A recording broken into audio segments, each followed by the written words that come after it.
నమస్కారం. ఓంకారం powered by Tenali double horse మినపగుళ్ళు మరియు కామధేను ఆవు నెయ్యి కార్యక్రమానికి స్వాగతం. రమల శాస్త్రం అంటే పాచికల ద్వారా మీ జాతకంలో ఉన్న దోషాలకు పరిహారాలను తెలియజేస్తూ అలాగే మనకి మరెన్నో ఆధ్యాత్మిక విషయాలను వివరిస్తున్న రమల శాస్త్ర ప్రవీణులు ఆధ్యాత్మికవేత్త శ్రీ శ్రీ శ్రీ డాక్టర్ దేవిశ్రీ గురుజీ మనతో సిద్ధంగా ఉన్నారు. వారితో మాట్లాడదాం. నమస్కారం గురుజీ. బ్రహ్మోస్మి. గురుజీ, ఈ రోజు మీరు మాకు ముందుగా ఏం తెలియజేయబోతున్నారు? శ్రీ గురుభ్యో నమః. హరి ఓం. గురు బ్రహ్మ గురు విష్ణు గురుదేవో మహేశ్వరః గురు సాక్షాత్ పరబ్రహ్మ తస్మై శ్రీ గురువే నమః. గురువే సర్వలోకానాం విషజే భవరోగిణాం నిదయే సర్వ విద్యానాం దక్షిణామూర్తయే నమః. రామాయ రామభద్రాయ రామచంద్రాయ వేదసే రఘునాథాయ నాథాయ సీతాయ పతయే నమః. ఓం ఆదిశేషాయ నమస్తుభ్యం అనంతఫలదాయకం నమో అస్తు పద్మనాభాయ నాఘానాం పతయే నమః. సర్వేభ్యో మహాజనభ్యో నమో నమః. ఈరోజు బుధవారం, తృతీయ ఉత్తరాషాఢ నక్షత్రంలో సూర్యోదయమైంది. ఈరోజు చాలా విశేషమైన రోజు. ఈరోజు మీకు కార్యక్రమంలో కూడా ఒక విశేషమైనది, ప్రతిరోజు ప్రతి ఒక్కరికి కావాల్సినది, ప్రతి ఒక్క ఇంట్లో ఉండాల్సిన దాన్ని గురించి తెలియచేస్తున్నాను. అదే ఇన్ని రోజులు మనము నువ్వుల నూనె, మరొక ఎన్నో నూనెల గురించి, నెయ్యి గురించి తెలియచేశాను. అయితే ఈరోజు ఒత్తులు, ఎలాంటి ఒత్తులు వెలిగిస్తే ఎలాంటి ప్రతిఫలాలు, ఒత్తి ఎలా ఉండాలి, అది ఎంత పొడవు ఉండాలి, ఒత్తులు వేస్తే మనమే చేసుకోవాలా, లేదు మనకి ఎక్కడైనా షాప్లో దొరికేవి తెచ్చుకొని అందులో పూజిస్తే ఎలా, ప్రతి ఒక్క వస్తువులు తెస్తాం, దాన్ని శుద్ధి చేయాలని నీళ్లు ప్రోక్షణ చేస్తాం. అయితే ఒత్తులకు మాత్రం ప్రోక్షణ చేయం, ఎందుకంటే ప్రోక్షణ చేసి ఒత్తులు వేస్తే అది వెలగదు కాబట్టి. తెలిసింది అనుకుంటా. అంటే పరిశుభ్రంతో ఉన్న ఒత్తులతోనే దీపం వెలిగించాలని శాస్త్రం చెప్తుంది. అయితే దాన్ని శుద్ధి చేసుకోవడం ఎలా, చాలా విశేషమైనదే ఇది. మొదటిగా ఈరోజు ఒత్తులు, మీరందరూ కూడా ప్రతిరోజు ఒత్తులు వెలిగిస్తూనే ఉంటారు. కానీ ఒకటి మాత్రం తెలుసుకోండి, ఉదయం తయారు చేసిన ప్రమిదలో ఒత్తులు వేసి దీపం వెలిగిన తర్వాత సాయంత్రం అది నూనెంతా ఖాళీ అయిపోయి అది కొండెక్కి ఆ దీపం శాంతించుంటుంది. అదే జ్యోతిలోకి, అదే ప్రమిదలోకి మళ్ళీ నూనె పోసి దీపం వెలిగించకూడదు. First one. తర్వాత ఈరోజు వెలిగించిన ఒత్తి, ఒకసారి వెలిగించిన ఒత్తిని మళ్ళీ వెలిగించకూడదు. దానివల్ల ఎంతో నెగిటివ్ ఎనర్జీ. మనం చేసే తప్పులు చిన్నవే, కానీ దాని నుంచి ప్రతిఫలాలు మాత్రం చాలా నెగిటివ్గా ఉంటాయి. చాలామంది చెప్తూ ఉంటారు, గురుగారు నేను ఎన్నో పూజలు చేశాను, ఏదో ప్రతిరోజు దేవుడికి పూజలు చేస్తూనే ఉంటాను, అయితే నాకు ప్రతిఫలమే రాలేదే. కరెక్ట్, మీరు చేస్తున్నారు, కానీ ఇలాంటి తప్పులు చేస్తుంటే ఇంకెక్కడొస్తుంది? మనం ఏం చేసినా భోజనం తినాలన్నా కరెక్ట్గా తింటాం, రుచి చూసి తింటాం. అది కాస్త ఉప్పు ఎక్కువైతే దానికి ఇంకోటి వేరే ఏదైనా ఆల్టర్నేట్ చూసుకొని తింటాం, పెరుగు వేసుకొని తింటాం. ఇలా రుచులు మాత్రం మనం చూస్తాం, భక్తి శ్రద్ధతో మాత్రం మనం చేస్తాం. కానీ దాని మధ్యలో మనం చేస్తున్న కార్యాల్లో కొన్ని లోపదోషాలు ఉంటాయి. వాటి గురించి పూర్తిగా తెలుసుకోవాలి. ఎంతోమంది తెలుసుకుంటలేదు ఈ రోజుల్లో. చాలా బాధాకరమైన విచారం ఏంటంటే, దేవుడికి పూజ కూర్చొనే చోటు కూర్చుంటారు, పూజ చేయాలి, ఇంకేం పూజ స్టార్ట్ చేయాలి, కూర్చుంటారు దేవుడి గదిలో కూర్చొని దీపం వెలిగిస్తారు. అయితే ఇంకోటి ఏం చెప్తుందంటే, మనం డైరెక్ట్గా దీపాన్ని ఇలా అగ్గిపుల్లతో ముట్టించకూడదు అని కూడా చెప్తుంది. అంటే ఒక కర్పూరం కానీ ఒక ఒత్తి కానీ పెట్టి, ఏ కార్తు ఉంటుంది కదా దానిపైన పెట్టి ఇలా వెలిగించవచ్చు. లేదా జ్యోతి నుంచి ఇంకొక జ్యోతి వెలిగించాలి అని శాస్త్రం చెప్తుంది. ఎంతమంది మనం అలా చేస్తుంటాం? చెయ్యం. ఇలా దీపాన్ని పెట్టి ఇలా పెట్టేస్తాం. కావచ్చు సందర్భంగా చూసి మీరు చేస్తూ ఉండొచ్చు, కానీ అవంతా ఎవరు పట్టించుకుంటారు? అవన్నీ పట్టించుకోవాలి ఈ కాలంలో. ఏదో దేవుడికి దీపం పెట్టేదే దండగా నేను వెలిగిస్తున్నాను అని అలా అనుకొని మీరు వెలిగించేటైతే అది మీ ఇష్టం. ఎందుకంటే అత్తామామగారులు కోపపడతారు అని కొందరు ఇంట్లో రోజు పూజ చేస్తూ ఉండేవాళ్ళు కూడా ఎంతోమంది ఉన్నారు. ఇంకా కొందరు ఇంట్లో పూజ చేసే కుదరరు. అత్తామామగారు పూజ చేస్తే ఏదో వాళ్ళ వంశం నాశనం అయిపోయినట్టు ఆలోచిస్తూ ఉంటారు. అదే వినాశకాలమో తెలియదు. అంతే, ప్రతి ఒక్క మనిషికి వినాశకాలే విపరీత బుద్ధి చాలా చెప్తూ ఉంటాను. వినాశకాలే విపరీత బుద్ధి అంటే తనని తానే అతను తెలియకుండా లోయి తీసుకుంటూ ఉంటాడు. అందుకే జీవితంలో వేరే వాళ్ళ పూజ చేస్తూ ఉంటే దూషించడం కానీ, నువ్వు పూజ చేయవద్దు అనేది కానీ, లేకపోతే ఆ పూజను ఏదైనా డిస్టర్బ్ చేసేయాలని కానీ చాలామంది అంటూ ఉంటారు. దానికన్నా మరీ ఘోరం ఏంటంటే ఎదురుంటి వాళ్ళు పూజలు చేయరు, సరే పక్కింటి వాళ్ళు పూజలు చేస్తూ ఉంటారు, దానికి వాళ్ళు ఇంకోటి ఏదో ఆమె ఏదో మనకు చేసేస్తుంది అని అలా ఎప్పుడు ఆలోచించకండి. వాళ్ళ కష్టాలు వాళ్ళకి వెయ్యి ఉంటాయి. వాళ్ళ ఇంట్లో దీపం వెలిగించి వాళ్ళేదో వాళ్ళ సంస్కృతి, వాళ్ళ కార్యక్రమంతో, వాళ్ళ క్రమశిక్షణతో, వాళ్ళ దీంట్లో వాళ్ళకి అదే ప్రశాంతత కాబట్టి ప్రతిరోజు ఉదయం సాయంత్రం తులసి మొక్క దగ్గర, గుమ్మం బయట, దేవుడి ముందు దీపాలు వెలిగిస్తూ ఉంటారు. కానీ దాన్ని పక్కింటి వాడు చూసి ఆమె ఏమో పూజలు చేస్తుంది, మనకేమో అయిపోతుంది అని మాలాంటి వాళ్ళ దగ్గరికి వెళ్ళేది, గురుగారు మా పక్కింటి ఆమె ఎప్పుడు ఏదో చేస్తూ ఉంటుందండి, ఆమె వాళ్ళ ఇంట్లో దీపం వెలిగించడంతా మాకు ఇక్కడ ఏదేదో అయిపోతుందండి. అలా ఉండదు. మెంటల్లీ మీరు అలా ఆలోచించి డిప్రెషన్లో ఉంటారు. అందుకే మీకు అలా అనిపిస్తుంది. మంచిగా ఆలోచించండి. అయ్యో ఆమె పూజ చేస్తుంది కదా, మనము చేయొచ్చా, మనము అడిగి చేసుకుంటే మన ఇంట్లో మంచిది అవ్వచ్చు కదా.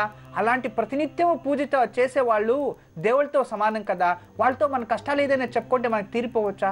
అబ్సల్యూట్లీ. ప్రతిరోజు కూడా ఎవరు శ్రద్ధతో పూజలు చేస్తూ ఉంటారో, ఎవరు భగవంతుని నిత్య ఆరాధన చేస్తూ ఉంటారో, అది స్త్రీ కావచ్చు, మహిళ కావచ్చు, వాళ్ళు ఆధ్యాత్మిక శక్తి ఎక్కువయ్యి సిక్స్త్ సెన్స్ అని వర్క్ అవుతూ ఉంటుంది. ఒక ఆధ్యాత్మిక జీవితంలో వాళ్ళు ప్రతిరోజు ఆ మంత్రాలు, వేదాలు పఠించి కూడా వాళ్ళు వాక్శుద్ధి అయి ఉంటుంది వాళ్ళకి. అప్పుడు వాళ్ళతో ఏదైనా కష్టాలు చెప్పుకుంటే నీ కష్టం తీరిపోతుందిలే అనేస్తేనే తీరిపోయింది అంటే ఆ వాక్శుద్ధి అనేది ఉంటుంది. అందుకే మన దేవాలయంలో వెళ్ళి ఎవరైనా పురోహితులు, తర్వాత ఎవరైనా అయ్యగారు ఉంటే, స్వామి గారు ఉంటే, స్వామి అయ్యా మా ఇంట్లో ఇలాంటిది ఉంది స్వామి, ఏం చేయాలంటే ఇలా చేసుకోపోండి సరిపోతే నెల లోపల అయిపోతుంది. మీకు తెలుసో తెలీదో, నేను చిన్న వయసులో ఒక దేవాలయంలో పూజ చేస్తుండేవాడిని. ప్రతిరోజు భార్యాభర్తలు ఇద్దరు కలిసి దేవాలయంకి వచ్చేవారు. వచ్చి అప్పుడు ఒక రోజు నేను వాళ్ళు అడిగాను, ప్రతిరోజు వస్తూ ఉంటారు కదా, ఏం సంకల్పం చేస్తారు దేవుడి దగ్గర అంటే, గురుగారు మాకు పెద్దవారు చెప్పారు సంకల్పాన్ని ఇతరులతో చెప్పకూడదంట, అది అయ్యే వరకు. సరేనమ్మా అలాగే మేము మంచి తల్లి అని నేను కలకుండా అయిపోయాను. తర్వాత వాళ్ళకి సంతానం అయ్యింది, అప్పుడు వచ్చేవారు. ఒకరోజు రాలేకపోయారు, అంటే వీక్లీ 3 times 4 times వచ్చేవారు. ఒకరోజు ఆమె మాత్రం వచ్చింది, ఒక వారం రోజులు. నేను అడిగాను, ఏం తల్లి భర్త గారు వస్తలేదు, ఏంటి సంగతులు అంటే, లేదు స్వామి వాళ్ళకి ఇప్పుడు ఉదయమే తలనొప్పి వస్తూ ఉంది, అందుకు వాళ్ళు రాలేకపోయారు అన్నారు. అలాగే అమ్మా, అలాగే కాని తల్లి అన్న. నాకేం తెలుసు, అలాగే కాని తల్లి అన్న. సరే మంగళారతి ఇచ్చింది, వెళ్ళిపోయింది. తర్వాత ఇంటికి వెళ్ళింది ఆమె. ఇంటికి వెళ్ళేపాటికి గొడవ, నాకు ఈ తలపోటు వచ్చేసింది, ఎక్కడ వెళ్ళింటు నువ్వు, అలా ఇలా అని. ఒక వారం అయింది, ఒక నెల అయింది, తలపోటు పోలేదు. లాస్ట్కి దేవాలయానికి వాళ్ళిద్దరూ వచ్చారు. స్వామి నాకు తలపోట్లు ఉదయమనే మొన్నే చెప్పింది మీ భార్య తలపోట్లు ఉంది అని చెప్పి నాతో చెప్పింది అంటే, ఎప్పుడు చెప్పింది స్వామి అంటే, ఆ రోజు చెప్పింది, మీరు టెంపుల్ క్లాస్కి అప్పుడు అడిగాను అంటే, అప్పుడు అతను అర్థం చేసుకునేసాడు. నేను రాలేకపోయాను గురువుగారు, అవునా దానికి ఏదైనా వచ్చేసినామని చెప్పింది. అతను నన్ను క్షమించండి స్వామి అని ఆమె వచ్చి దేవుడి దగ్గర దీపం వెలిగించింది. తర్వాత ఆ తలనొప్పిపోయింది. అంటే ఆలోచించండి, మనకు బద్ధకము అనేది వచ్చేస్తే అబద్ధాలు చెప్పేయడం కాదు. అక్కడ జరిగిన సంగతి ఏంటంటే, అతనికి తలపోటు ఉండలేదు. కరెక్ట్గా తెలుసుకోండి. తను భర్త పడుకొని ఇంట్లో నిద్రపోతున్నాడు అని చెప్పేస్తే ఆమెకి ఎక్కడ మర్యాద తగ్గిపోతుందో స్వామివారి దగ్గర, ఎక్కడ నేను రోజు వచ్చేవాడు ఈ వారంలో రాలేకపోయారు కదా, ఎందుకు మర్యాద నా భర్తని నేను తగ్గించుకోవాలి అని ఆమె అబద్ధం చెప్పింది దేవాలయంలో. ఏమని తలపోటు, అది నిజమైపోయింది. అందుకే దేవుడి విచారంలో ఎప్పుడు అబద్ధం పలకూడదు. ఆధ్యాత్మిక ఉండే వాళ్ళతో ఎప్పుడు వాళ్ళతో ఏదో ఒక శక్తి వెంటాడుతూ ఉంటుంది, తెలియని శక్తి. వాళ్ళు ఉన్న ఏదో ఒక భగవంతుడు, లేదా వాళ్ళు పఠిస్తున్న, వాళ్ళు జపం చేసిన ఏదో ఒక శక్తి ఉంటుంది.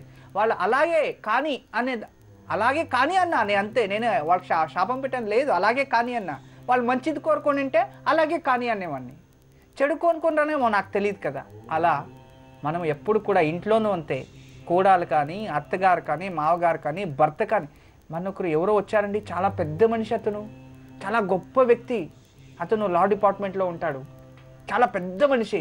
అతను ఒకటే మాట చెప్పింది, గురుగారు నాకు పూజలు అంటే చాలా ఇష్టం అండి, కానీ మా ఆవిడ పూజ చేసుకుంటే చాలండి, ఆమె బొగ్గుమంటుంది, దీపం వెలిగించడం వదలండి, ఇంట్లో గొడవలు వచ్చేస్తుంది. ఇదేం పాడరోగం? ఇది ఎలా అయిపోయిందంటే చూడండి, మనకు ఒక భర్త పూజ చేస్తే భార్య ఒప్పుకోవాలి, కానీ ఆ పూజ చేస్తే వదలదంట. అలాంటి పరిస్థితులు వచ్చేసాయి మన స్త్రీల్లో ఎంతోమంది. అది ఎందుకు వస్తున్నాయి, ఎందుకు అలా అవుతుంటుంది? అలా పరివర్తన అవ్వడానికి, అలా డిసిషన్ తీసుకోవడానికి కారణాలు ఏంటి? మనం చేస్తున్న తప్ప, పెద్దవారు చేసిన తప్ప, లేదా మన ఇంటికి వచ్చిన శాపమా? ఎన్ని విచారాలు ఉంటాయి, ఇప్పుడే తెలియచేస్తా. గురించి ప్రస్తుతం మనకి రమణమ్మ గారు విజయవాడ నుండి లైన్లో ఉన్నారు. నమస్కారం రమణమ్మ గారు. నమస్తే అండి. నమస్తే అండి. మీరు ఎవరి గురించి తెలుసుకోవాలనుకుంటున్నారు? నా గురించేనండి. ఇంటి పరిస్థితులు బాగోలేదు, ఇల్లు అద్దెకు రావట్లేదు. ఓకేనమ్మా, మీ నక్షత్రం చెప్తారా? మా నక్షత్రం అసలు తెలిసింది నాకు. 70 ఏళ్ళు వస్తున్నాయి. ఓకే, సో అంటే మీ వయసు 70 ఏళ్ళు. పేరు రావణమ్మ. నా భర్త అయిపోయారు. ఓకేనమ్మా, మీ వయసు 70 ఏళ్ళు ఉంటాయి. 70 ఏళ్ళు ఉన్నాయి. ఓకే ఓకేనమ్మా, గురుజీతో మాట్లాడండి. నమస్తే అండి గురుజీ గారు. నమస్తే తల్లి. నమస్తే. అంతా కాదండి, నేను కన్నా తల్లిదండ్రికి నమస్తే అండి, గురుగారికి నమస్తే, నీకు నమస్తే అండి. మీకు నమస్కారం తల్లి. కాలు కోసం ఎదురు చూసి వాళ్ళ పొద్దున్న మీరు పోస్తే మీకు ఎన్ని వందనాలు చెప్పుకున్నారో, ఎన్ని దండాలు పెట్టారు. దేవుడు చాలా గొప్పవాడండి, దైవం చాలా గొప్పవాడు. రేపు ఏడుతో చెప్పుకున్నా ఇందాక. ఇంత అంత కదండి. ఇల్లు ఇక్కడేమో వాటర్ ట్యాంక్ ఎదురుగా 3 కోట్లు పెంకిటిల్లు ఉంది. సంవత్సరంన్నర నుంచి ఇంట్లో ఎవరు దిగట్లా. ఆ ఇల్లు చూస్తే అన్ని చెదలు పట్టేసినాయి. దక్షిణేపుని గోడ ఏమో అటు బజార్ ఉంది, దక్షిణేపుని బజార్ ఉంది.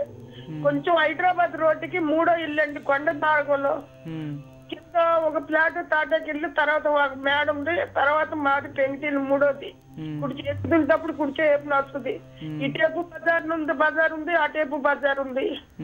ఆ బజార్ ఏమన్నా మా ఇంటికి పైన ఎత్తుంటది. ఆ ఎత్తి అది కూడా అండర్ గ్రౌండ్ లో చదివారు 3 ఏళ్ల కింద 2011లో. అప్పటి నుంచి వాటర్ కాలువల్లో వాటర్, ఇంటిళ్ళల్లో వాటర్ అంతా దొడ్లోకి వచ్చేస్తుంది. ఇళ్ళు సంవత్సరంన్నర నుంచి, అంతకుముందు అలాగే ఉండేవారు. సంవత్సరంన్నర నుంచి 2,000, 3,500 అద్దె వచ్చింది. నీరు అట్లా ఎవరు దిగట్లా. ఇక్కడెవరో కొంచెం దూరంలో కుమ్మరిపాలెం సెంటర్ లో డాబా కట్టుకున్నా. అది సంవత్సరం నుంచి పోయిన దసరా కాడి నుంచి 5 నెలలు 6,000 చొప్పున అద్దె 2 పోర్షన్లకు. ఎవరు దిగల. అక్కడ చుట్టుపక్కల కూడా దిగనీరండి. ఈ ఇంటికి ఆ ఇంటికి దూరం. నేను అక్కడ ఉంటా కొడుకు దగ్గర. ఇక్కడ ఎవరు దిగనీరు. ఇక్కడేమో 5 నెలలు పోయాక దిగారంటే, మళ్ళీ 4 నెలలు పోయాక ఖాళీ చేస్తే, మళ్ళీ దిగారంటే మళ్ళీ 1 నెల, పోయిన నెల 1 నెల ఉండి ఈ 13వ తారీఖు 13వ తారీఖు దిగారు. నేను 13వ తారీఖు ఖాళీ చేస్తారు. బోర్డు కొంటాకి వెళ్ళి వచ్చి నీ కాడ ప్రోగ్రాం కాడ కూర్చున్నా. ఈ ప్రోగ్రాం వచ్చిన కానీ దండం పెట్టుకునే ఉన్నా. పరిస్థితి అలా ఉందండి. అద్దెలు రావట్లేదు. ఇంట్లో పరిస్థితులు ఎవరు నమ్మకం అంటే ఎప్పుడు నమ్మడు దైవం. 4 గంటలుగా లేచి కార్తీక మాసం అంతా 11 లింగాలు చేశాను నా చేతులతో. కొడుకు ఇంట్లో ఎప్పుడు పుట్టామట్టి తులసి కోటలో మట్టి తీసి లింగాలు చేసి లోపల పెట్టి శివుణ్ణి. అమ్మాయి నాకు 13 సంవత్సరాలు 35 ఏళ్ళు భర్తకి 17 పిల్లలు చేశానండి మా అమ్మమ్మ. అయితే ఇక నువ్వు సరిగ్గా చూడక 5 రూపాయలు ఎన్ని వ్యాపారాలు చేశాను. ఇక్కడికి మన పాలబూతుల కమిషన్ ఏజెంట్ నేను. అది చాలా 30 ఏళ్ళు ఆ చేతి మీద వ్యాపారం చేసి బాబు 2,000 రూపాయలు 2002లో ఇచ్చా. బతివాలాడు ఈమని. ఏ వ్యాపారం ఏది చేసేవాడు కాదు. 3 బిడ్డలు తండ్రి అయిందా పోసి ఇచ్చా. సర్లే ఏడితే చేతులు తీసుకొచ్చి ఇచ్చి ఇంట్లో కూర్చున్నాను. షుగర్ బీపీ వచ్చేసి ఎంత ప్రతి వారం నేను అక్కడ దీపారాలు పెట్టుకుంటా. ఆయనకి 4 గంటలలో ఇస్తా. కాసేపు వాకింగ్ చేసి స్నానం చేసి ఇంట్లో పూజ చేసుకుంటాను. సాయంత్రం చేసుకుంటా. కాబట్టి మా 16 ఏళ్ళు షుగర్ వచ్చిన మానేసా. శబరిమల పండుగ 3 ఏళ్ళు వెళ్ళా. అన్ని తిరిగి వేస్తలేదు. అన్ని చేశారండి. కాసుకే ఒకసారి వెళ్ళి వచ్చి నడి విరిగిపోయింది. 7-8 అడుగులు ఎత్తి మంచి పడిపోయా. అక్కడని రాసిచ్చారు డాక్టర్లు. ఫినాన్షియల్ హాస్పిటల్లో శివాలయంలో బోర్డు నెంబర్ చేస్తున్నాగా. నేను కాంగ్రెస్ పార్టీలో ఉంది. బోర్డు నెంబర్ స్మార్ట్ శివాలయంలో బోర్డు నెంబర్ చేస్తా. భగవంతుడు ఆ శివుడే నన్ను రక్షించి నడిపిస్తున్నాడు. మంచి తల్లి, నీకు మంచిదే అవుతుంది. నువ్వేమి బాధపడుకో, నేను ఉన్నాను. ఆ పరమేశ్వరుడికి నేను సంకల్పం చేస్తాను, త్వరలో నీ బాధలన్నీ దూరం అయిపోవాలి అని. ఖచ్చితంగా తల్లి, నువ్వేమి బాధపడకు. ఎవరు ఏం చేసినా, ఎవరు మోసం చేసినా భగవంతుని దగ్గర ఒక లెక్క అని ఉంటుంది. ఆ భగవంతుడు ప్రతిరోజు మిమ్మల్ని వీక్షణ చేస్తూ ఉంటారు. మనం చేసే పూజ, దాన ధర్మము, మన కర్మము అన్నీ భగవంతుడు ఉంటుంది. మీకు అందరూ మోసం చేసిండొచ్చు, కన్నా కొడుకు చేర్చి లాస్ట్కి ఎవరు లేకపోవచ్చు, కానీ ఆ భగవంతుడు అనేవాడు ఉంటాడు తల్లి. నువ్వు పూజించిన భగవంతుడే నేను కాపాడతాడు, నీకు ఎలాంటి ఇబ్బందులు రాకుండా చూసుకుంటాడు తల్లి. నేను నీ కోసం ఒక మంచి పరిహారం చెప్తానమ్మా, జాగ్రత్తగా చేయి, ఖచ్చితంగా మంచిదవుతుంది. ప్రతి మంగళవారం దుర్గాదేవి లేక కాళికాదేవి లేదా కాలభైరవుడు, ఇలాంటి దుర్గమ్మ, పోచమ్మ తల్లి, ఇలాంటి ఎవరైనా సరే శక్తి దేవులు, లేకపోతే బలి ఇచ్చే చోటు ఏదైనా అమ్మవారి గుడిల్లో ప్రతి మంగళవారం సాయంత్రం ఒక తెల్ల జిల్లేడి ఆకు ఒకటి తీసుకొని దానిపైన కాస్త గేదె పేడ పెట్టి దానిపైన 2 ఎండుమిర్చిలు పెట్టి దానిపైన మట్టి ప్రమిద పెట్టి వేప నూనె పోసి చేతిలో పట్టుకొని సంకల్పం చేయి, నాకు ఇలాంటి వరం కావాలి తల్లి అని తెలుసుకొని వేప నూనె పోసి ఆ దేవాలయం బయట ఎక్కడైనా సరే వెలిగించి రావాలి. ఇలా 16 మంగళవారాలు చేశారు అనుకోండి, అందరూ మీ శత్రువులు మీకు చెడు చేయాలి అనుకున్న వారు అందరికీ కూడా ఆ దేవినే శిక్షిస్తుంది. వేరే ఇంకేం లేదు తల్లి, మంచిదే అవుతుంది. ఖచ్చితంగా ఇది ఒక 16 వారాలు చేసే లోపు మీరు ఏం సంకల్పం చేసింటారో అది తప్పక ఆ మాత జరిగిపించేలా చూస్తుంది. చక్కగా ఇంత చేయండి తల్లి, మీకు పరిపూర్ణమైన ఆరోగ్యం ఇచ్చి ఆ దేవి మీ సంకల్పం చేసినట్టు మంచిది కావాలని నేను వేడుకుంటున్నాను తల్లి. నమస్తే. ఇక గురుజీ, ఇందాకన్నా చాలా మంది ఇళ్లలోని పూజలు చేసినా లేదంటే ఏమైనా వ్రతాలు చేసినా కనీసం దేవుడి ముందు దీపం వెలిగించినా కూడా చాలా మంది ఒప్పుకోరు. కొందరి ఇళ్లలో ఆడవాళ్ళు ఎలా ఉంటారు, కొందరి ఇళ్లలో మగవాళ్ళు ఇలా ఉంటారు. ఎందుకు అసలు అలాంటివి జరుగుతూ ఉంటాయి అంటే వాళ్ళ మెంటాలిటీ అలా అయిపోయింటుంది తల్లి. ఎందుకంటే వాళ్ళు బద్ధకం చాలా. ఇప్పుడు మన సంస్కృతి, మనాంటి వాళ్ళ గురువులు లేదా భర్త ఇంట్లో గొడవలు రావడం ఇదే కారణం. ఎలా అయిపోయిందంటే మన పరిస్థితి, అత్తని ఎలా హింస పెట్టాలో ఒక సీరియల్లో చూపిస్తే కోడల్ని ఎలా హింస పెట్టాలో ఇంకొక సీరియల్, భార్యని ఎలా హింస పెట్టాలో ఒక సీరియల్ చూపిస్తే భార్య భర్తని ఎలా హింస పెట్టాలో ఇంకొక సీరియల్ చూపిస్తుంది. ట్రెండ్ అంటే సీరియల్స్ అవి ఇవి చూసి చూసి చూసి కూడా జనాలు చేంజ్ అవుతున్నారు. అంటే సీరియల్ చూస్తుండేదే దానికి, నా అత్తకి ఈరోజు నేను ఏం చేయాలి, ఎలా డైలాగ్ కొట్టాలి, ఎలా పంచింగ్గా మాట్లాడాలి, ఒక సీరియల్ చూసుకో, ఆమె దాన్నే ఫాలో అయిపోతూ ఉంటుంది. ఈ చిన్న పిల్లలు చూసింటారు మీరు, చిన్న పిల్లలు మీ ఇంట్లో ఉంటారు, వాళ్ళకందరికీ నా మాట అర్థమవుతుంది. మీ ఇంట్లో ఎవరైనా ఉన్నారా? లేదు అనుకుంటా. ఈ చిన్న పిల్లలు కార్టూన్ చూస్తూ ఉంటారు. మొదలు మిస్టర్ బీన్ అనే ఒక కార్యక్రమం వచ్చేది. దాన్ని చూసి చూసి పిల్లలు మనం ఏమైనా మాట్లాడితే వాళ్ళు రిఫ్లెక్ట్ అలాగే వచ్చేది, వాళ్ళు అలా రియాక్ట్ అయ్యేది. ఇప్పుడు ఇంట్లో కూడా పెద్దవారు ఇలాంటి సీరియల్ చూసి చూసి చూసి వాడి నోటి మాట వాళ్ళు ఇది అలాగే ఉంటుంది. అంటే అంత ఇదైపోయిందన్నమాట. ఇది మనం సంస్కృతి కోసమా లేదు దీన్ని గొడవలు వచ్చేది దానికోసం. అంటే భర్త సీరియల్ చూసి చూసి ఎలా ఉంటుందంటే, ఏదైనా మూవీ చూసింటారు, అందులో సంస్కృతి బాగుండే చూపించేస్తే ఉదయం 5 గంటలకి వెళ్ళేసి ఇంట్లో ఫుల్ సాంబ్రాణి పొగ వేసేసి భార్య స్నానం చేసుకొని భర్త దగ్గరకు వస్తుంది అన్నమాట. వచ్చి నమస్కారం తీసుకొని అతను నిద్ర కూడా లేచింటాడు. అప్పుడు ఆ మూవీని చూసి అతను అలా ఫీల్ అయిపోయి ఉంటాడు, నా భార్య డైలీ ఇలాగే ఉంటే ఎంత బాగుంటుందో అని. నిజమే, కరెక్టే కదా, అలాగే పెట్టుకుంటే అలాగే ఉంటుంది. రాత్రి బాగా తిట్టి కొట్టి ఇంకొచ్చేసి ఉదయం లేచి నన్ను పూజించు అంటే ఏ భార్యను పూజించదు. అంటే జనాలు చూసి చూసి ఇలా అయిపోతున్నారు. వాళ్ళ ఫీలింగ్ అలా ఉంటుంది. ఇంకొక ఫీలింగ్ ఏంటి, ఆడవాళ్ళ ఫీలింగ్ ఎలా ఉంటుందంటే, నా భర్త ఇలా ఉంటే బాగుండేదే, పోల్చుకోవడం, కంపారిజన్. అయ్యో నా భర్త కూడా నాకు ఇలా చేసింటే ఎంత బాగుండదో, ఇలాంటి పూలు తెచ్చింటే ఎంత ఇలాంటి చీర తెచ్చి ఇలాంటి ఇల్లు ఉంటే ఎంత బాగుండదో, ఇలా కంపారిజన్ చేసుకుంటారు. ఎప్పుడు భర్త అలా చేయకపోతే ఈమె కోపము.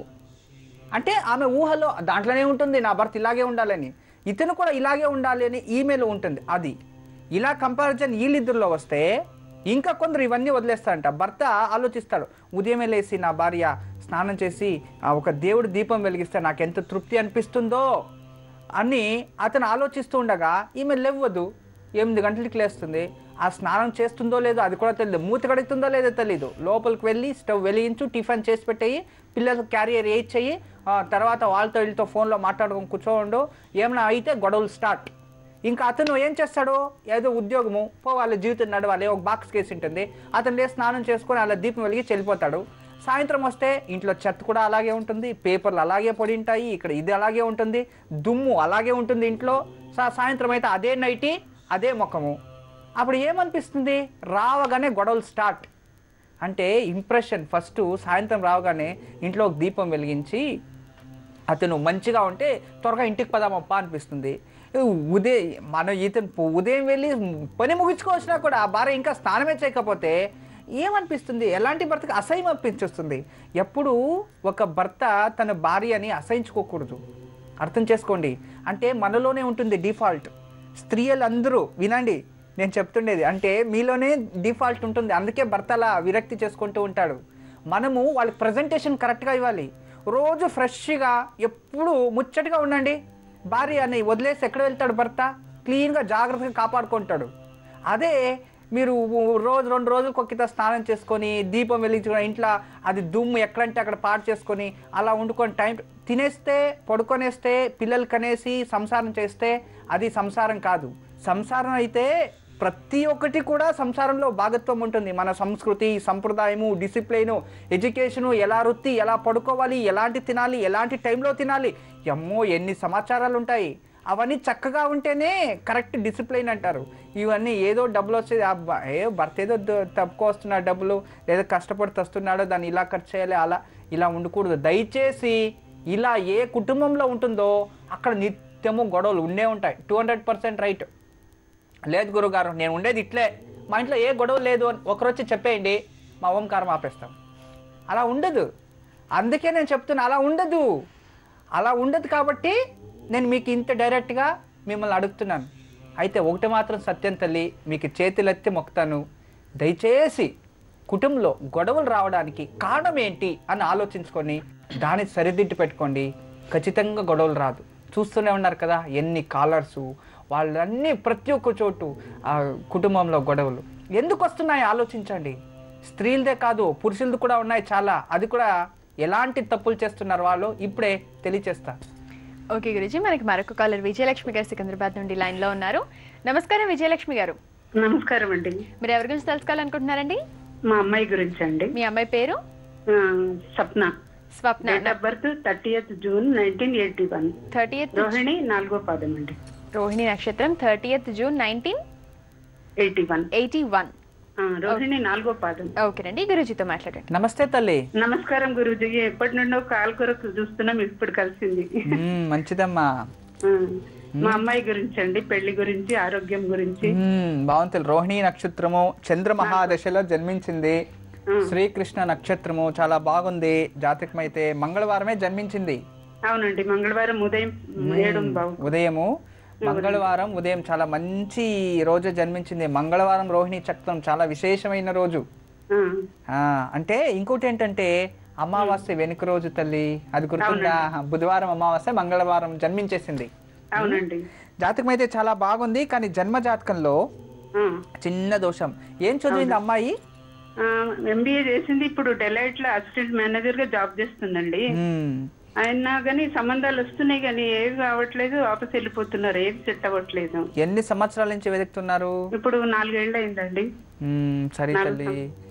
మాది సొంత ఇల్లు కూడా వాస్తు దోషం బాగలేదని ఈశాన్యంలో మెట్లున్నాయని రెంటింటికి వచ్చినాము. మరి అదే మీరు చెప్పాలి ఏంటో. అయితే ఇప్పుడే అయితే ఇల్లు వదిలేసి వచ్చాకైనా మ్యారేజ్ ఫిక్స్ కావాలి కదా తల్లి? లేదండి, కాలేదు. అయితే ఇంటి దోషం కాదు అని తెలుసుకున్నారు. కరెక్ట్ కదా? మనము కొందరు ఉంటారు ఇల్లు పడగొట్టేసైనా సరే పెళ్లిళ్ళు కాకపోతే దాని అర్థం ఏంటి? అంతే కదా. మనము ఎడ్యుకేటెడ్స్, చదువుకున్నాము, వేరే వాళ్ళు చెప్పారని ఇల్లు మార్చడం కానీ లేదా వేరే చెప్పారని జుట్టుకథ అలాంటివి చేయకండి తల్లి. మనం ఆలోచించుకోవాలి ఫస్ట్ ఎందుకు జరుగుతుంది.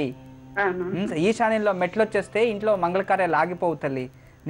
నాకు వాస్తు కాస్త అంత ఇంత తెలుసు, దానికి దీనికి సంబంధం లేదు. అమ్మాయి జాతకంలో ఈ లగ్నానికి 7వ స్థానంలో రాహు ఉంటే 29వ సంవత్సరం కానీ లేదా 36వ సంవత్సరానికి 34వ సంవత్సరంలో మ్యారేజ్ అవుతుంది అని. ఎగ్జాక్ట్లీ ఇప్పుడు అమ్మాయికి ఎంత ఏజ్? 33 రన్నింగ్. 33 రన్నింగ్ అవుతుంది అంటే 34 సంవత్సరాలకు అవుతుంది అని. కానీ అంత లోపలే త్వరలోనే మనకి వివాహ జీవితం కావాలంటే దానికి కాస్త వ్రతాలు ఉన్నాయి. అది అమ్మాయి చేస్తే మ్యారేజ్ అయిపోతుంది తల్లి, సింపుల్. వేరే ఏ జాతకంలో ఎలాంటి, ఇప్పుడు జాతకంలో గ్రహ దోషాలు ఉంటే ఇంత ఎడ్యుకేషన్ చేసేది కాదు, ప్రాబ్లం రావాలి.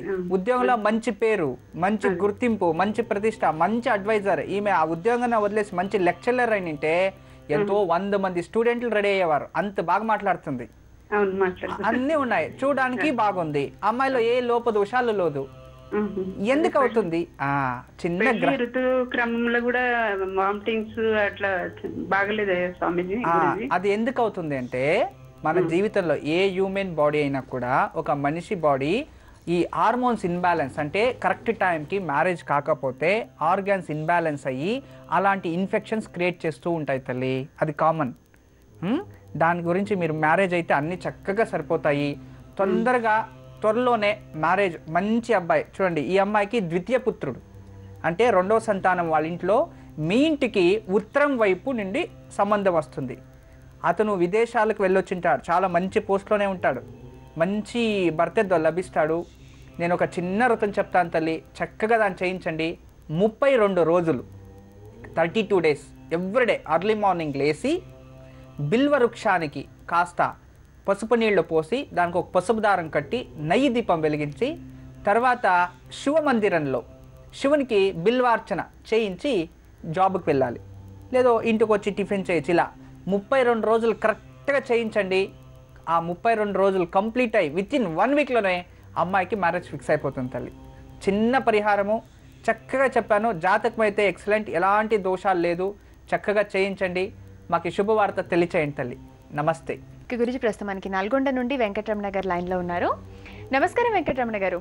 నమస్కారం అండి. నమస్తే అండి, మీరు ఎవరి గురించి తెలుసుకోవాలనుకుంటున్నారు? మా అబ్బాయి గురించి అండి. మీ అబ్బాయి పేరు? కార్తీక్. కార్తీక్ నక్షత్రం? డేట్ ఆఫ్ బర్త్ చెప్తానండి. చెప్పండి. 2nd August 1996. 2nd August 1996. అవునండి. ఓకేనండి. టైం ఏమైనా ఐడియా ఉందా? టైం మార్నింగ్ అవర్స్ అండి. Morning hours first half. ఓకేనండి, గురుజీతో మాట్లాడండి. నమస్కారం అండి. నమస్కారం గురుజీ గారు. అబ్బాయి ఏం చదువుతున్నాడు? అబ్బాయి బీటెక్ చేస్తున్నారండి. బీటెక్ చేస్తున్నాడు, చాలా బాగుంది. శుక్రవారం రోజు జన్మించాడు. అవునండి. శుక్రవారం రోజు చాలా బాగుంది జాతకం, శుక్రుడు చూపిస్తున్నాడు. బీటెక్ ఇంతకు ముందు ఏదైనా బ్రేక్ అయింది ఎక్కడైనా? ఎక్కడ లేదు గురుజీ. ఆయనకు ఐఐటి కోసం ఐఐటి లక్ష్యంగా చదివిండు, ఐఐటి రాలేదు, ఎన్ఐటిలో వచ్చింది. పర్వాలేదులేండి, బాగా చదువుతాడు. యాక్చువల్లీ ఐఐటి రాకపోవడానికి గ్రహస్థితులే కారణమైంది. కానీ అబ్బాయి జాతకంలో పూర్వభాద్ర నక్షత్రం కుంభరాశిలో జన్మించాడు. కుంభరాశి మంచి లగ్నము, మంచి రాశి అన్నీ చక్కగా ఉన్నాయి. అయితే లగ్నంలో సూర్యుడు 7వ స్థానంలో విశేషమైన ఒక 7వ స్థానమే అబ్బాయికి లగ్నంలోనే సూర్యుడు ఉన్నాడు. అంటే సింహ లగ్నంలో జన్మించాడు. సింహ లగ్నాధిపతి సూర్యుడు, రాశాధిపతి శని. శని సూర్యుడు అంటే అబ్బాయికి కష్టానికి తగినట్టుగా ప్రతిఫలం లభిస్తా లేదు, చిన్న దోషం. అవునండి. ఎఫర్ట్స్ బాగా వేస్తాడు బట్ నో రిజల్ట్స్. అవును స్వామీజీ. అదొకటే. తర్వాత ఇతనికి ఆరోగ్యంగా కూడా కాస్త డైజెషన్ ప్రాబ్లం ఉంది. అవును స్వామీజీ. అజీర్ణ శక్తి. ఇంతకు ముందు స్కిన్ అలర్జీ ఎప్పుడైనా వచ్చిందా? ఉన్నది స్వామీజీ, అప్పుడప్పుడు వచ్చిపోయేది. ఇంత ఉంటుంది, ఇంతకు మించి మేజర్ ఇంకేం లేదు. చిన్న వయసులో చెవు ప్రాబ్లం ఇలాంటిది ఏదైనా ఉండిందా? చెవు ఇన్ఫెక్షన్ కానీ, చెవు నొప్పడం కానీ, లేదా చెవు నొప్పి లేదు స్వామీజీ. మన జలుబుకు శ్వాసకు సంబంధించి ఇబ్బంది అయ్యేది. ఓకే, ఇంక రాదులేండి, అవన్నీ టైమ్ ఆఫ్ పీరియడ్ కంప్లీట్ అయిపోయింది. ప్రజెంట్ అయితే skin allergy and indigestion problem ఉంది ఇతనికి. ఇది ఒకటే, వేరే ఇంకేం లేదు. అంటే ఈ సూర్యుడు శని ఒకరినొకరు చూసుకుండడం వల్ల ఇలా జరుగుతూ ఉంది అన్నమాట. ఈ శని అయితే మందస్థితి, సూర్యుడు అయితే ఇలా ఉంటాడు. దానికి 15 రోజులు పాజిటివ్ ఉంటే 15 రోజులు నెగిటివ్గా ఉండడం, తర్వాత కష్టపడుతూ ఉంటాడు బట్ రిజల్ట్ రాకుండా ఉండడం. దీనికి అన్నిటికీ కారణం శని ఇస్తున్న అశుభ దృష్టి వల్ల ఇలా జరుగుతూ ఉంది. అందువలన జీవితంలో ఇతను ప్రతిరోజు ఒక 108 రోజులు శని వజ్ర కవచము అని వస్తుంది, చాలా పవర్ఫుల్ ఇది. దీన్ని రోజుకు ఒక్కసారి 108 రోజులు పట్టించమని చెప్పండి. తర్వాత అతను ప్రాక్టీస్ అయిపోతుంది. ఉదయం లేవగానే జీవితాంతం ఉదయం ఫస్ట్ ఈ శని వజ్ర కవచాన్ని ప్రార్థన చేసుకుని అతను ఏ పని చేసినా లైఫ్ లాంగ్ హ్యాపీగా ఉంటాడు. ప్రజెంట్ అయితే ఇక ఉద్యోగంలో మంచి స్థితికి, అంటే ఎడ్యుకేషన్ కంప్లీట్ చేసి ఎంఎస్ చేయాలి అని సంకల్పం చేసినట్టున్నాడు. బట్ చేయగలడు, అవుతుంది. ఎంఎస్ చేసిన తర్వాత అతను వేరే ఇంకా ఎడ్యుకేషన్ చేసేటైతే హయ్యర్ ఎడ్యుకేషన్ చేయని కంప్లీట్లీ చేస్తాడు. దానికి అన్ని కూడా అనుకూలం కూడా జరుగుతుంది. జన్మజాతకం అయితే ఎలాంటి దోషాలు లేదు. మంచి పేరు మీ వంశానికే తెచ్చిపెడతాడు, మంచిగానే ఉంటాడు. దీని ఒక మంచిగా అవడానికి, ఆరోగ్యంలో బయట రావడానికి ప్రతి మంగళవారం ఉదయం 5 నుండి 6 లోపు ఆంజనేయ స్వామి దేవాలయంలో 9 ప్రదక్షిణ చేసి ఒక మట్టి ప్రమిదలో నువ్వుల నూనె పోసి దీపం వెలిగించాలి. నువ్వుల నూనెతో దీపం వెలిగించి ఆంజనేయ స్వామికి సాష్టాంగ నమస్కారం వేసి తులసి మాల లేక మనకి తమలపాకుల మాల ఇలా ఒక 16 వారాలు లేదో 32 వారాలు ఇలా చేస్తూ ఉంటే జీవితాంతం మంచిగా ఉండగలరు. టైం టు టైం కరెక్ట్గా భోజనం చేయమని చెప్పండి. ఆరోగ్యంలో కూడా అభివృద్ధి ఇక సరిపోతుంది. కాస్త జాగ్రత్తగా నీళ్ళు ఎక్కువ వాడాలి. డ్రై స్కిన్ ప్రాబ్లం ఉంది, అది సరిపోతుంది. ఈ చిన్న ఒక పరిహారం చేయండి. ఖచ్చితంగా మీ అబ్బాయికి మంచి ఎడ్యుకేషన్, మంచి పొజిషన్ రావాలని నేను ఆ పరమేశ్వరంతో వేడుకుంటున్నాను. మంచిదవుతుంది. నమస్తే. గురించి చాలామంది ఇళ్లలోని ఆడవాళ్ళు పూజ చేస్తుంటే మగవాళ్ళు కూడా కొందరు అలా చెయ్యొద్దు అని అంటూ ఉంటారు. అలాగే చాలా గొడవలు కూడా అవుతుంటాయి. ఇలా ఎందుకు జరుగుతుంటుందంటే? ఇలా జరగడానికి కారణం మగవాళ్ళ తల్లి. అంటే ఏమంటే ఆడవాళ్ళు పూజ చేసి నన్ను తాగడం వినిపించేస్తారేమో, అథవా అతనికి ఇంకొక ఏదో సంబంధాలు ఉంటాయి, అక్రమ సంబంధాలు, అవన్నీ దేవుడు తెలియచేస్తే ఇంట్లో గొడవలు కదా. అంటే అతను కూడా దానికోసమే ఈ పూజలు చేస్తూ ఉంటే అతనికి ఏదో కష్టమైపోతుంది అన్నట్టు. లేకపోతే అతను తాగడానికి, ఈ ఒక స్మోక్ చేయడానికి, గుటకాలు తినడానికి అన్నిటికీ డబ్బు ఉంటుంది, అన్నిటికీ బేజాన్ డబ్బు ఉంటుంది. అయితే దేవుడి దీపానికి నూనె ఎక్కువ ఖర్చు చేస్తే, దేవుడికి పూలకి ఖర్చు అయిపోతే, ఇలా ఆలోచించే వాళ్ళు అలా చూస్తూ ఉంటారు. చాలామంది ఇంట్లో పూజ చేయకూడదు అసలు. ఎందుకు పూజ చేస్తావు? పూజ చేసిన చాలు, నిలిపేయి. నువ్వు పూజ చేసి బాగా అదృష్టమైపోయిందా? నువ్వు పూజ చేయడం తప్పలేదు, నేను కొట్టడం తప్పలేదు. ఇదే దాన్నే వినాశకాలే అంటాం. వాళ్ళకన్నీ ఈ జన్మంలో నిజంగా స్త్రీని గౌరవించడం, స్త్రీని పూజించడం, స్త్రీని చక్కగా గుర్తించడం, ఇంట్లో ఏ ఇంట్లో అయితే స్త్రీ నిత్యము బాధపడుతూ ఉంటుందో ఆ కుటుంబం నిర్వంశం అవుతుంది. ఏ కుటుంబంలో ప్రతిరోజు స్త్రీ కళ్ళల్లో నీళ్లు వేసుకుంటూ ఉంటుందో ఆ కుటుంబం 100 కోట్లు ఉన్న వాళ్ళు తినడానికి కూడా దిక్కుండదు. అంత దారిద్ర్యం ఉంటుంది. రోగాలు, హార్ట్ అటాక్లు, తర్వాత డయాలిసిస్ ప్రాబ్లంలు, లేదంటే షుగరు, బీపీ. త్వరలోనే చూడండి, రోజు బాధ పెట్టింటాడు అనుకోండి, లాస్ట్ గతి ఏమవుతుందంటే వానికి స్ట్రోక్ వచ్చి ఇంట్లో పడిపోయి ఉంటాడు. చేతులు కాళ్ళు పనిచేయవు.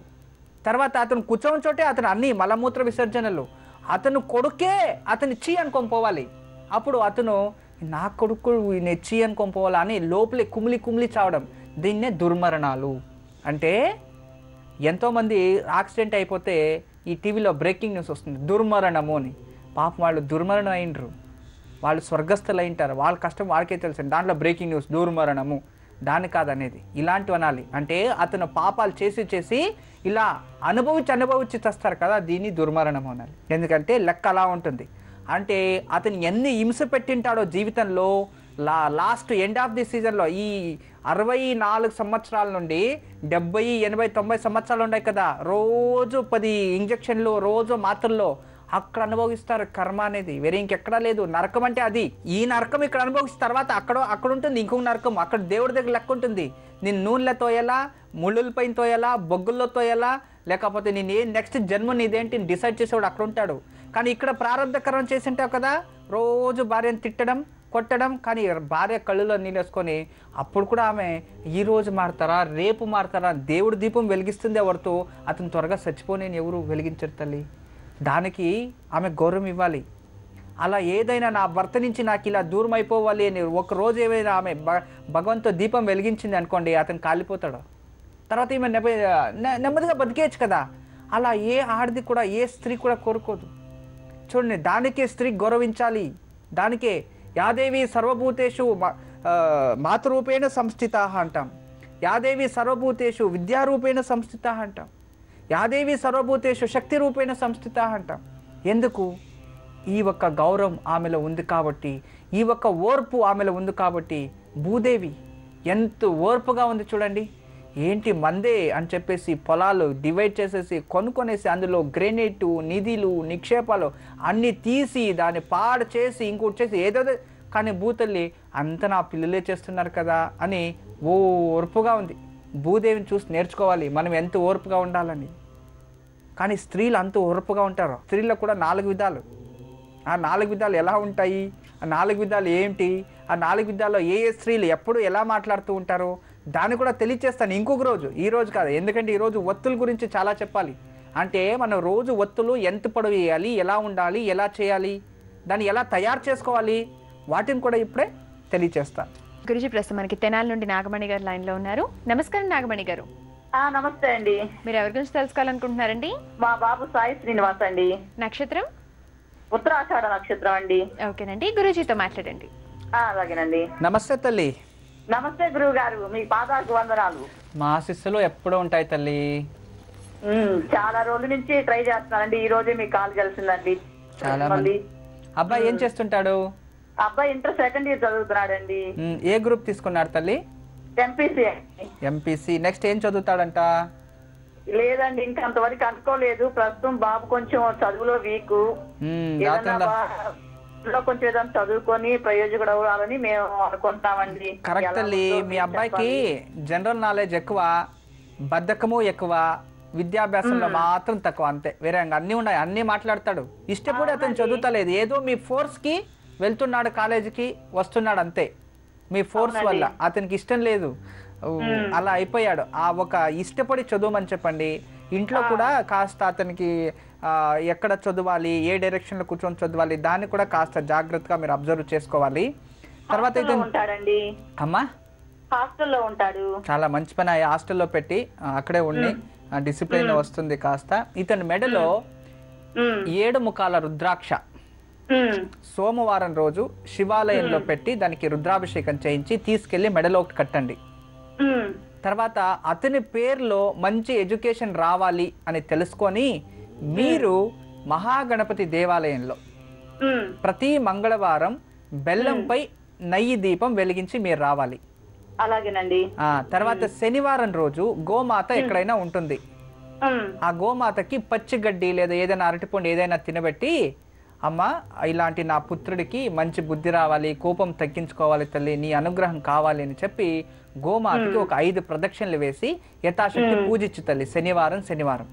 అలాగేనండి. ఇవన్నీ మీరు చేయొచ్చు, కానీ అతను చేసేట్టు లేదు. అతను హాస్టల్లో ఉన్నాడు కాబట్టి ఏమి చేయలేము.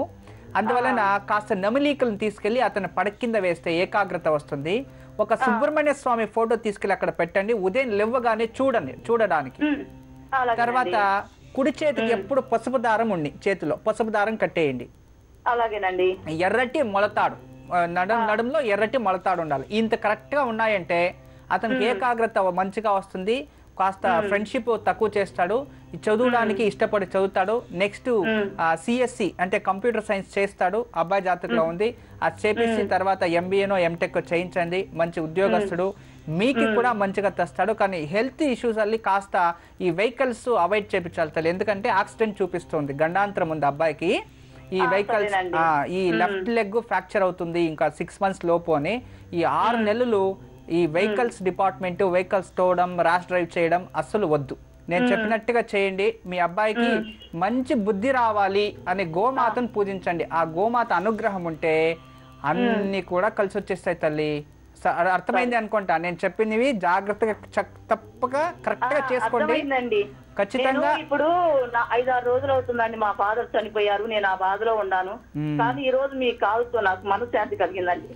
జీవితాంతం మంచిగా ఉంటుంది తల్లి, నేను అదే చెప్పాను. ఇక నేను మాట్లాడుతున్న వారికి మంచిదవుతుంది, మీ అబ్బాయికి కూడా మంచిదే జరగాలని నేను సంకల్పం చేస్తున్నాను కాబట్టి మీకు మంచి జరుగుతుంది. ప్రశాంతంగా ఉండు. నాన్నగారు స్వర్గస్థులయ్యారు, వాళ్ళకి మోక్షం కల్పించని ఆ పరమేశ్వరుడు, విష్ణులోకం ప్రాప్తించని నేను ఆ నామో నారాయణ అని వేడుకుంటుంటాను. మంచిదవుతుంది తల్లి, ఎప్పుడు మా ఆశీస్సులు మీపై ఉంటుంది. నమస్తే గురుజీ. ఇవాళ యోగక్షేమంలో మీరు మాకేం చెప్పబోతున్నారు? ఈనాటి యోగక్షేమము చాలా విశేషమైనది. ఈరోజు బుధవారం, పైగా పితృదోషాలు దూరం చేసే ఒక అద్భుతమైన సుయోగం ఈరోజు మనకు వచ్చింది. పితృదోషాల వల్ల కాస్త గ్రహాలు మనకి మంచి ఫలాలు ఇస్తా లేదు అనుకున్నవారు, ఎక్కడైనా నవగ్రహాలు ఉంటాయి, ఈరోజు సాయంత్రం వెళ్ళండి, లేదా ఇప్పుడైనా సరే వెళ్ళండి, ప్రాబ్లం లేదు. నవగ్రహాలకి 9 ప్రదక్షిణలు చెయ్యాలి. ఈ నవగ్రహాలకి 9 ప్రదక్షిణలు చేసిన తర్వాత అనుకూలమైతే గోధుమలు చేతిలో పట్టుకొని చేయండి. ఆ గోధుమలు దానం ఇవ్వండి. మీరు అలా దానం ఇవ్వకపోయినా దాన్ని ఒక పిడికలైనా సరే ఇంటికి తెచ్చి నానబెట్టేయండి. నానబెట్టేసి మరుసటి రోజు ఎప్పుడైనా గోమాతకి తినబెట్టేయండి. దానికన్నా మంచిది ఒక గోబ్రాహ్మణ, గోవులో అన్ని దేవతలు ఉంటాయి, ఆ గోకు తినబెట్టేస్తే అందరికీ చేరిపోతుంది, చాలా ఈజీ. తర్వాత ఒక తినబెట్టచ్చు.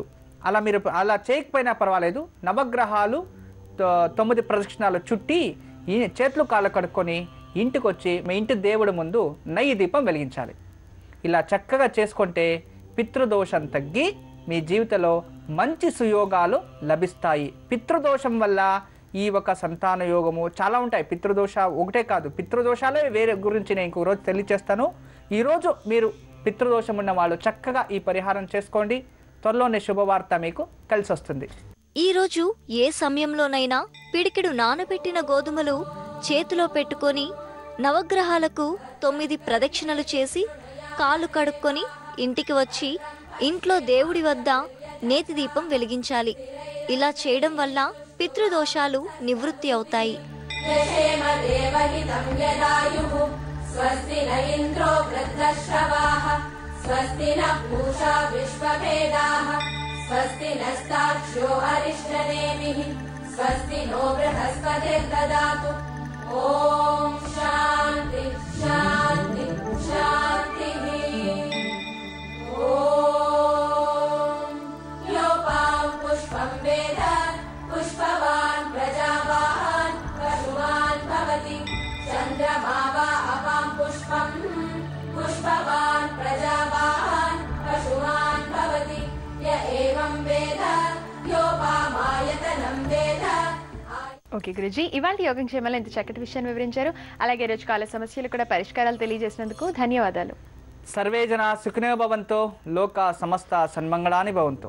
బ్రహ్మోస్మి. చూశారు కదండి, ఇది ఇవాల్టి ఓంకారం powered by Tenali double horse మినపగుళ్ళు మరియు కామధేను ఆవు నెయ్యి కార్యక్రమం.